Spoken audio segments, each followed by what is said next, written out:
우리가 함께 읽은 마태복음 4장 17절 말씀, 이때부터 예수께서 비로소 전파하여 이르시되 회개하라 천국이 가까이 왔느니라 하시더라. 이 말씀에는 아주 중요한 예수님의 행동이 한 가지 나타나 있습니다. 그것은 이것입니다. 시작하시다. 여러분, 그렇습니다. 예수님께서 시작하셨습니다. 천국 복음을 전파하기를 시작하셨어요. 우리말에 시작이 반이다라는 말이 있죠. 시작이 그만큼 중요하다라는 말입니다. 뭔가를 시작하면 실패를 경험하기도 합니다. 그리고 위기를 경험하기도 합니다. 그러나 시작하면 열매가 있습니다.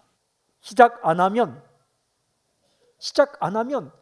고생하는 일은 없겠지만 시작하지 않으면 nothing, 아무 일도 일어나지 않습니다. 그러나 시작하면 열매가 있습니다. 여러분, 예수님은 시작을 하셨다. 그리스도를 본받아, 예수님을 본받아 당신도 어떤 일을 하고 싶을 때 선한 일이라면 머뭇거리지 않고 시작하는 사건이 있기를 주님은 선포합니다. 질문이 한 가지 있어요. 예수님은 시작을 어떻게 하셨는가라는 거예요. 오늘 읽은 말씀을 읽고 또 읽고 묵상해 보면 예수님의 시작의 특성을 발견할 수 있습니다. 두 가지입니다. 첫째는 아주 작게 시작하시다입니다. 오늘 읽은 말씀 마태복음 4장 17절 이전과 이후를 읽어보면 예수님께서 이 말씀을 선포하시며 사역을 시작하셨을 때에 혼자였다라는 걸 알 수가 있어요.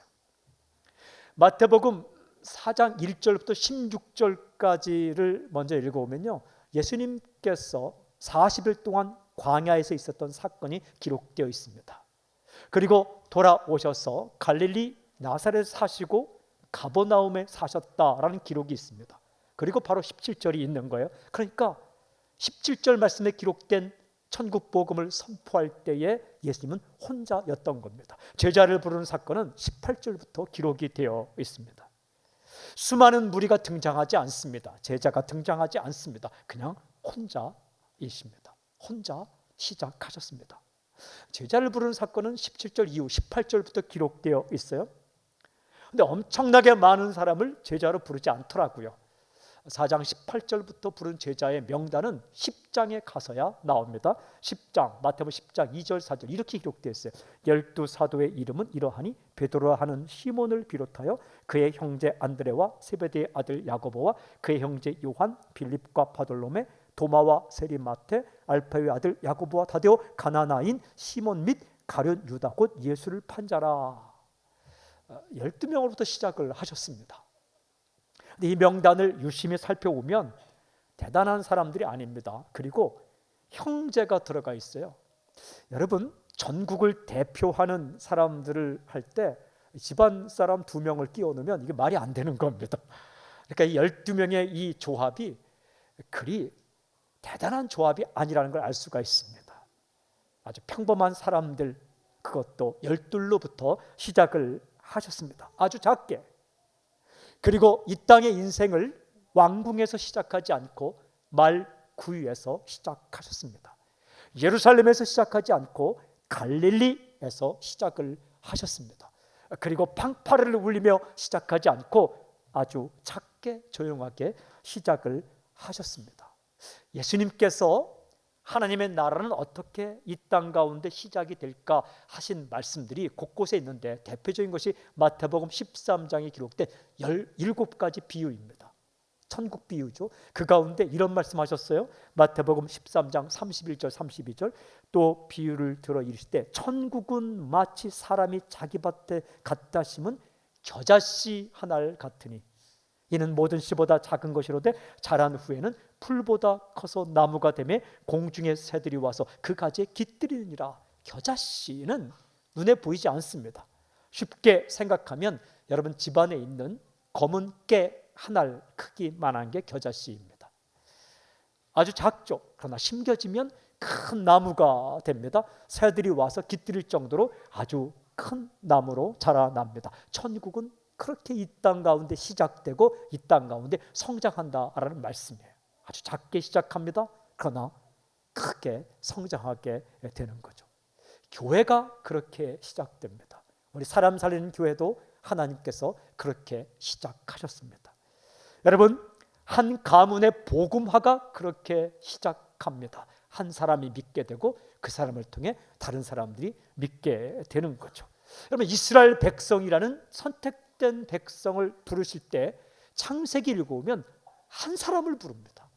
창세기 12장 1절 2절 여호와께서 아브라함에게 이르시되 너는 너의 고향과 친척과 아버지의 집을 떠나 내가 네게 보여줄 땅으로 가라. 내가 너로 큰 민족을 이루고 네게 복을 주어 네 이름을 창대하게 하리니 너는 복이 될지라. 한 사람에게 말씀하셨습니다. 민족의 복음화도 그렇게 시작됩니다. 한 사람으로부터 시작이 되는 거죠. 여러분, 우리는 어떤 일을 시작할 때에 상황이 좋지 않다고, 준비가 다 되어 있지 않다고 형편을 보며, 상황을 보며 푸념하거나 시작을 포기할 때가 얼마나 많은지 모릅니다. 사랑하는 여러분, 그리스도 예수를 본받아 우리가 어떻게 살 것인가? 좀 형편이 좋지 않더라도, 상황이 어렵더라도 선한 일에 대한 소망이 왔다면, 해야 할 일이라는 확신이 왔다면 혼자라도 시작하는 당신이 되길 바랍니다. 거기서부터 역사가 일어나는 거예요. 하나님은 한 사람에게 꿈을 주시고 소망을 주시고 그 일을 시작합니다. 여러분, 5명이 아우니치 가는 것, 거기서부터 그 민족의 복음화가 시작되는 겁니다. 한 사람이 어떤 일을 시작하고 기도를 시작하는 것, 거기서부터 하나님의 위대한 역사가 이 땅 가운데 이루어지는 것. 겁먹지 말고, 머뭇거리지 말고, 미루지 말고 선한 일에 대한 생각이 내 안에 들어왔다면 시작하십시오. 거기서부터 모든 교회가 그렇게 시작되었습니다. 민족의 복음화 그렇게 시작되었습니다. 가정의 복음화도 그렇게 시작됐습니다.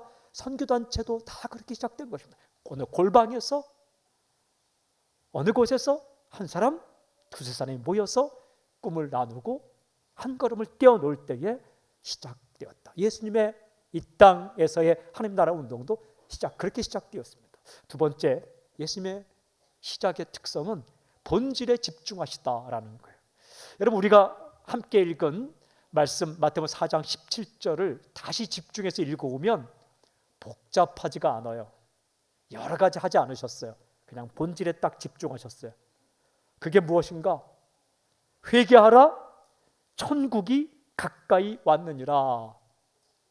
회개하라라고 말씀하셨어요. 회개는 유턴하는 겁니다. 그냥 조금 바꿔서 우회전하는 거 아닙니다. 조금 바꿔서 좌회전하는 거 아닙니다. 스톱, 멈추어 서서 지금까지 온 것을 후회하는 거 아닙니다.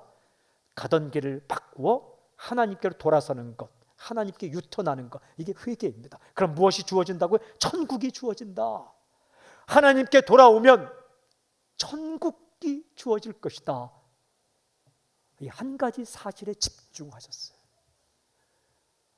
그러니까 이 한 가지 사실이 뭐냐? 사람 살리는 일에 집중하셨습니다. 이것이 예수님께서 처음서부터 붙잡았던 본질입니다. 그러니까 우리 사람 살리는 교회가 처음부터 붙잡았던 본질이 사람 살리는 일입니다. 여러분, 이렇게 죽지 않고 살 수 있는 소식, 이게 복음이죠. 그런데 예수님은 다른 것, 조직이나 여러 가지를 갖추지 않고 그냥 사람 살리는 복음 전파하는 것을 딱 붙잡았다. 살다 보면 본질이 있고 비본질이 있어요. 알맹이가 있고 껍데기가 있어요. 바람이 불면 날아갈 게 있고 바람이 불어도 날아가지 않을 게 있어요. 쓰나미가 오면 다 사라지는 게 있고 그 태풍과 폭풍이 와도 견딜 수 있는 게 있어요. 그걸 붙잡아야 되는 거예요. 인생에서요, 위치, 재물 다 지나가는 겁니다. 무엇만 남는가? 내가 예수 믿고 살아난 것, 그리고 예수님을 전해서 사람 살린 것, 이것만 남습니다. 예수님은 처음부터 이 본질에 집중하셨습니다. 그리고 성경을 읽어보니까 마태복음 4장 23절 예수님의 행적을 이렇게 기록합니다. 예수께서 온 갈릴리에 두루다니사 그들의 회당에서 가르치시며 천국 복음을 전파하시며 백성 중에 모든 병과 모든 약한 것을 고치시니. 그러니까 이 영역이 넓어져서 온 갈릴리에 다니실 때에도 무엇 하셨는가? 회당에서 가르치셨다. 살 수 있는 길. 천국 복음 전파하셨다. 사는 길을 전파하셨다. 그리고 약한 것과 병을 고쳐주셨다. 사람을 살려주셨다. 마태복음 9장 35절에 가면 예수님의 활동 영역이 넓어집니다. 이렇게 기록합니다. 예수께서 모든 도시와 마을에 두루다니사 그들의 회당에서 가르치시며 천국 복음을 전파하시며 모든 병과 모든 약한 것을 고치시니라. 홀로 전파할 때도 본질을 붙잡았고, 갈릴리 전역에 다닐 때도 본질을 붙잡았고, 그리고 모든 도시와 마을로 이스라엘 전역을 다니실 때도 본질을 딱 붙잡고 그거 하셨다라는 거예요. 사람들에게 살 수 있는 길을 가르쳐 주시고 천국의 복음을 전파하시고 또한 아프고 힘든 사람들 살려주시고 고쳐주셨습니다. 이 예수님의 사역의 핵심을 주님께서 아주 분명하게 말씀하신 적이 있어요. 요한복음 5장 21절 이렇게 말씀하셨어요. 아버지께서 죽은 자들을 이렇게 살리심 같이 아들도 자기가 원하는 자들을 살리느니라. 살리는 것, 이게 예수님의 삶의 본질입니다. 살리는 것, 이것이 복음의 핵심입니다. 복음은, 굿뉴스는 살아나는 법에 대한 소식이죠. 이게 십자가의 도의 핵심입니다. 십자가의 도는 그냥 눈물 흘리고 마음 아파하는 게 아니라 살아나는 길인 예수 십자가의 피에 대한 소식이죠. 부활 메시지의 핵심입니다. 구원의 핵심은 살아나는 것입니다. 이것이 그리스도인의 삶의 본질입니다. 왜 불렀는가? 당신을 살리고 당신을 통해 누군가를 살리기 위해 부르셨습니다. 이게 교회의 본질입니다. 교회의 존재 목적, 교회의 본질, 교회의 핵심같이 내가 살아나고 다른 사람을 살리는 것. 놀랍게도 마태복음, 마가복음, 누가복음, 요한복음 읽어보면 예수님께서 마지막 제자들에게 부탁한 것, 꼭 붙잡으라고 한 것도 이것입니다. 마태복음 28장 19절 20절 너희는 가서 모든 민족을 제자로 삼아 아버지와 아들과 성령 이름을 세례를 베풀고 내가 너희에게 분부한 모든 것을 가르쳐 지키게 하라. 사는 법을 가르쳐라. 마가복음 16장 15절 너희는 온 천하에 다니며 만민에게 복음을 전파하라. 누가복음 24장 48절 너희는 이 모든 일의 증인이라. 요한복음 21장 15절 내 어린 양을 먹이라. 사람을 살리라. 마지막 부탁하신 예수님의 말씀도 이것입니다. 사랑하는 여러분, 시작이 중요합니다. 또한 시작할 때 본질을 붙잡는 게 중요합니다. 그러나 어떤 일을 시작하고 계속 가다 보면 때가 묻을 때가 있습니다. 비본질적인 것들이 파고들 때가 있습니다. 그때 위기가 찾아오죠. 그때 해야 될 것은 본질을 붙잡는 거예요. 바람이 불면 날아갈 것과 남아있는 게 구분이 됩니다. 인생에 어려움이 오면 뭐가 진짜인지 뭐가 가짜인지가 다 구분이 됩니다. 누가 진짜 내 곁에 있는 사람인지 누가 떠날 사람인지 다 구분이 됩니다. 여러분, 우리가 마지막까지 애쓰고 힘쓸 것은 진짜를 붙잡는 거예요. 본질을 붙잡는 겁니다. 알맹이를 붙잡는 겁니다. 우리에게 맡겨진 진짜 존재 이유는 사람을 살려내는 것. 이게 바로 교회의 본질입니다. 사랑하는 여러분, 그 일을 우리 교회에게 맡겨주셨습니다. 그리고 여러분에게 맡겨주셨어요. 저는 오늘 말씀을 선포하면서 확신에 차서 한 가지 꼭 해야 되겠다는 거 있습니다. 올해 크리스마스 예배는 제가 전도 집회로 해야 되겠다. 이 마음을 내가 가졌습니다. 모든 교회 역량을 다 총동원해서 무슨 디자인과 무슨 다 총동원하고 우리의 문화적 역량을 다 총동원해서 예수 믿지 않는 사람을 초청해서 복음을 전해야 되겠다. 혹시 이 장소가 아니라면 찾아가서 그냥 해야 되겠다. 아니면 한 군데가 원하지 않으면 10군데가 원하면 10팀으로 나눠서라도 올 크리스마스 예배는 전도 집회로 해야 되겠다. 우리의 모든 음식을 만드는 재능 이거 해야 되겠다. 그 언제부터 시작할 건가? 오늘 예배 끝나면서부터 준비를 시작해야 되겠다. 그거 해야 되겠더라고요. 그걸 해야 되겠다. 그걸 해야 되겠다. 사랑하는 여러분, 참 놀랍지 않습니까? 3년 전에 예배를 시작했는데 오늘 저는 예배를 드리면서 하나님이 이런 정말 여러 세대 여러분들 여러 곳에서 이렇게 보내주셨고 모여주셨지 않습니까? 우리가 앞으로 무엇을 할 것인가? 우리에게 맡겨주는 대로 어느 민족을 향해 어떤 사람을 향해 대상을 향해 선한 일을 시작하는 거예요. 순별로 시작하고 개인별로 시작하고 그리고 교회로 시작하고 그리고 시작한 것을 세월이 흘러도 진짜를 놓치지 않고 본질을 붙잡는 것입니다. 전통이나 위치나 조직이나 제도나 그리고 사람들의 생각에 붙들리지 않고 오직 예수님께서 원하시고 부탁한 사람을 살리고 일으키고 고치고 복음을 전하는 일에 그것을 딱 붙잡고 나아가면 주께서 기뻐하실 줄로 믿습니다. 할렐루야. 여러분 가운데 요즘 새로 시작하고 싶은 것이 있습니까? 오늘 선포합니다. 머뭇거리지 말고 시작하십시오. 영성이 무엇인가? 고민의 시간을 줄이고 실천의 시간을 늘리는 것. 이게 영성의 핵심이에요. 크리스찬 영성은 고민과 갈등의 시간을 줄이고 실천하고 행동하는 시간을 늘리는 거예요. 과감하게 시작하십시오. 겁먹지 말고 시작하십시오. 그리고 한 걸음을 내디디십시오. 고생할 것입니다. 그러나 열매가 있을 것입니다. 아무 일도 시작하지 않으면 고생하지 않을 겁니다. 그러나 nothing, 아무 일도 일어나지 않을 것입니다.